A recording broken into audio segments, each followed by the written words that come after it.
Pope Leo XIV addressed to participants in the seminar promoted by the Pontifical Academy of Theology. September the 13th of the Jubilee year 2025. In the name of the Father, and of the Son, and of the Holy Spirit, peace be with you. Your Eminence, Your Excellencies, distinguished scholars, I am delighted to welcome the Pontifical Academy of Theology at the conclusion of your international seminar focused on the theme Creation, Nature, Environment for a World of Peace. You have reflected on issues of urgent relevance, which are very dear to me, just as they were to my venerable predecessors, St. John Paul II, Benedict XVI, and Francis.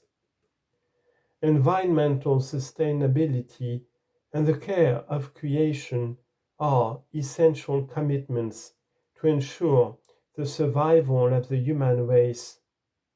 They have a direct impact on the organization of our societies and on the possibility of peaceful and cooperative human coexistence. At the same time, any effort to improve the environmental and social conditions of our world requires the commitment of everyone, each doing his or her part, with an attitude of solidarity and collaboration that transcends regional, national, cultural, and even religious barriers and limitations.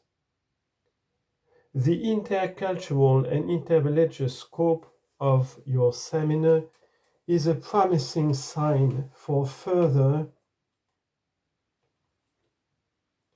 and increasingly robust discussions, as well as incisive and fruitful initiatives.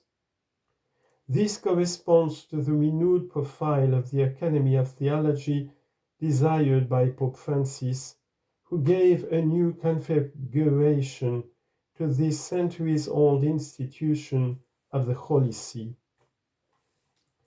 Guided by the apostolic letter Ad Theologiam Promovendam, which accompanied the promulgation of the new statutes and programmatic policies less than 2 years ago, I would like to focus in particular on the missionary and dialogical impulse of future theological endeavors.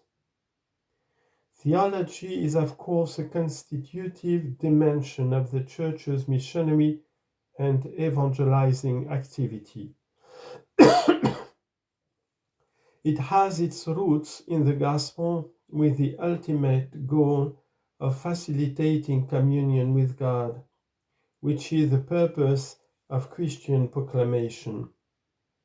Precisely because it is addressed to every person in every age, the work of evangelization is constantly challenged by cultural contexts and requires a theology that goes forth, combining scientific rigor with a passion for history. A theology that is incarnate, imbued with the human pains, joys, expectations, and hopes of the women and men of our time. The synthesis between these different aspects can be offered by a theology of wisdom, following the model developed by the great fathers and masters of antiquity. Because of their docility to the Spirit, they knew how to unite faith and reason, reflection, prayer, and practice. The ever-relevant example of St. Augustine is significant in this regard. His theology was never a purely abstract pursuit, but always the fruit of his experience of God and his life-giving relationship that flowed from it.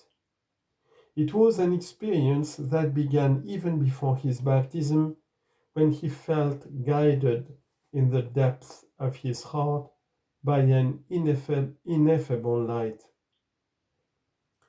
This experience continued throughout his life, shaping his theological reflections, which were incarnate and capable of responding to the spiritual, doctrinal, pastoral, and social needs of his time.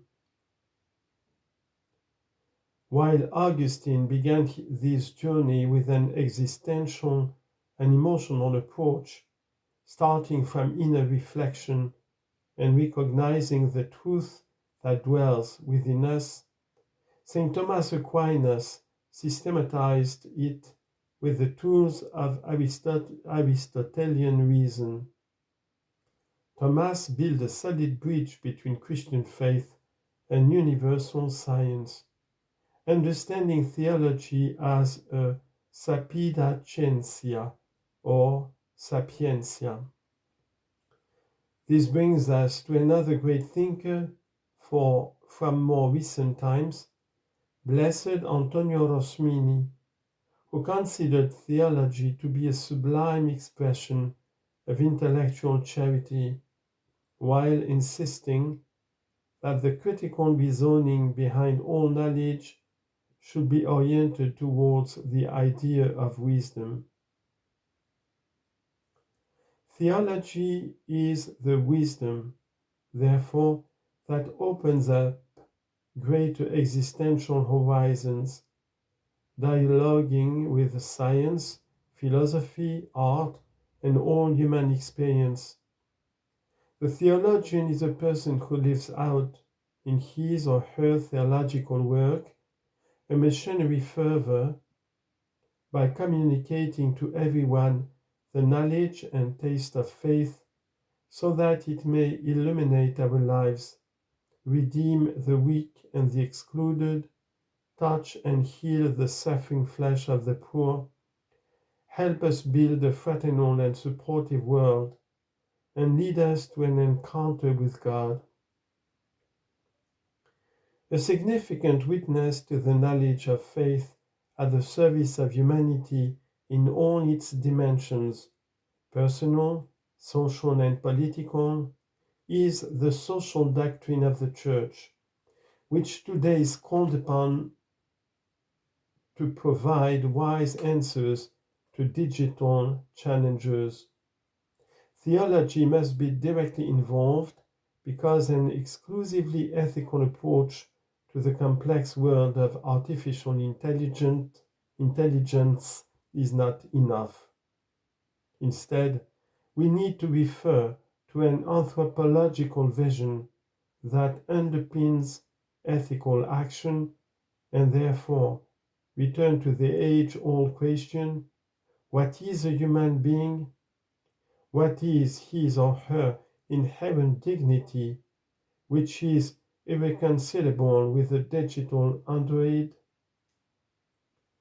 I therefore invite you to cultivate a theology based on an intimate and transforming encounter with Christ, aimed at incarnating itself in the concrete affairs of humanity today.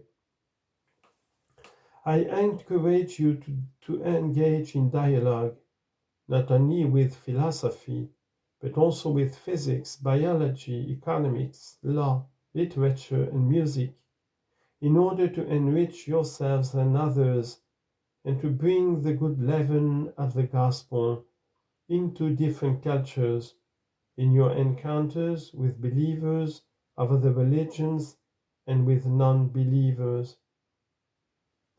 In order for this ad extra dialogue to take place, as you know, there must first be an ad intra dialogue, that is, dialogue among theologians based on the awareness that the face of God can only be sought by walking together. It is my hope that the Academy will become a place of encounter and friendship among theologians, a place of communion and sharing where all can walk together toward Christ. With this hope, I wish to encourage and bless all three phases of the Academy outlined in the new statutes. The academic scientific phase, where intellectual rigor, research, and critical study of the faith are exercised. The sapiential phase, which represents the period of contemplation and discernment, engaging many ordinary people through theological cenacles, where theology involves prayer, listening, and sharing, helping to nourish the spiritual life and overcome false images of God. And finally, the phase of solidarity, which inspires and animates concrete acts of charity.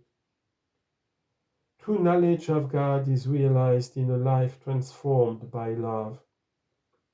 Dear friends, I thank you for your commitment. It is my desire that you develop and incarnate this theology of wisdom in the service of the Church and the world. May my blessing accompany and sustain you. Thank you.